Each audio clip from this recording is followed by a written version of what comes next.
আগরতলা পুর নিগমের 2024-25 অর্থ বছরের প্রস্তাবিত বাজেট নিগমের কাউন্সিল বৈঠকে গৃহীত হল। সোমবার পুর নিগমের কনফারেন্স হলে হয়েছে প্রস্তাবিত বাজেট নিয়ে আলোচনা। এবারের পুর নিগমের কাউন্সিল বডিতে বিরোধী দলের কোনো প্রতিনিধি নেই। সব ওয়ার্ডের প্রতিনিধি রয়েছে বিজেপি দলের। ফলে প্রস্তাবিত বাজেট নিয়ে বেশি আলোচনা পর্যালোচনা এক প্রকার হয়নি। তবে পুর নিগমের নাগরিকদের পরিষেবা উন্নত করতে এবং পুরো এলাকাগুলিকে পরিষ্কার পরিচ্ছন্ন রাখতে নিগম প্রয়াস চালিয়ে যাচ্ছে। বাজেট গৃহীত হবার পর একথা বলেছেন মেয়র দীপক মজুমদার। পাশাপাশি তিনি বলেন, বর্ষাকালে পুর নিগম এলাকার কিছু কিছু স্থানে জল জমে থাকে, বিশেষ করে শকুন্তলা রোড, শিবনগর, ওরিয়েন্ট চৌমুহনী, সূর্য চৌমুহনী, রামনগর প্রভৃতি এলাকায়। এই জল এখন আগের মতো আর বেশি সময় ধরে স্থায়ী থাকে না। তবু জল যাতে দ্রুত নিষ্কাশন হয়, এর জন্য 3টি নতুন অত্যাধুনিক পাম্প মেশিন বসানো হবে।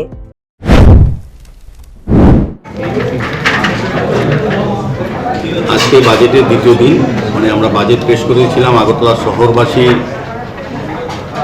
সমস্যা চাহিদাকে সামনে রেখে আগরতলা পৌরবাসীদের সুন্দর নাগরিক পরিষেবা প্রদান করার ক্ষেত্রে আগরতলা শহরকে যানজট মুক্ত করা, সুন্দর পরিচ্ছন্ন আগরতলা, নিকাশি ব্যবস্থা, ড্রেন, রাস্তা, আলোর ব্যবস্থা এবং পরিত্যক্ত পুকুরকে সংস্কার করে সৌন্দর্যায়ন করে মানুষের ব্যবহার করা এবং বিভিন্ন ওয়ার্ডে পরিত্যক্ত পার্কগুলিকে সংস্কার করে এবং কোথাও নতুন পার্ক তৈরি করা, বিভিন্ন ওয়ার্ডে ওপেন জিম তৈরি করা এবং আগরতলা শহরবাসীকে নাগরিক পরিষেবা প্রদানের ক্ষেত্রে যাতে স্বাচ্ছন্দ্য করা যায়, সেক্ষেত্রে আমরা গত বছর আমরা বিভিন্ন ওয়ার্ড অফিস, যেখানে ওয়ার্ড অফিস নিয়ে সরকারিভাবে সেই ওয়ার্ড অফিস তৈরি করার সিদ্ধান্ত নিয়েছিলাম ফেজ ম্যাথে। গতবার 10টা টার্গেটে কাজ করেছিলাম, 2টো কমপ্লিট হয়ে গেছে, 1টি ওপেন হয়েছে। আর 45 নম্বর ওয়ার্ডে সূর্যমণিনগর কিছুদিন মধ্যে আমরা আনুষ্ঠানিক উদ্বোধন করব, বাকি কাজ চলছে।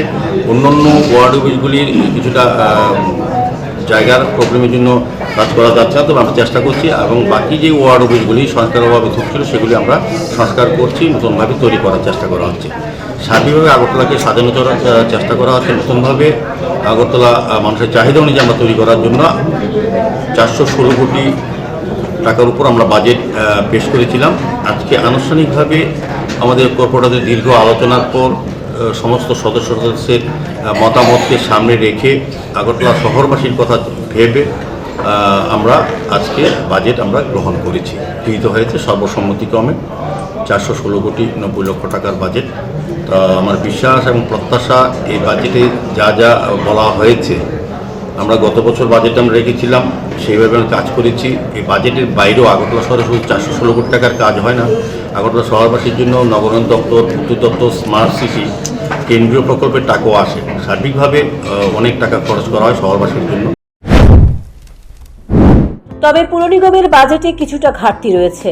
নিগমের নিজস্ব আয় থেকে এই ঘাটতি মেটানো হবে বলে জানিয়েছেন mayor Dipak Majumdar. Bureau report, news prime Tripura.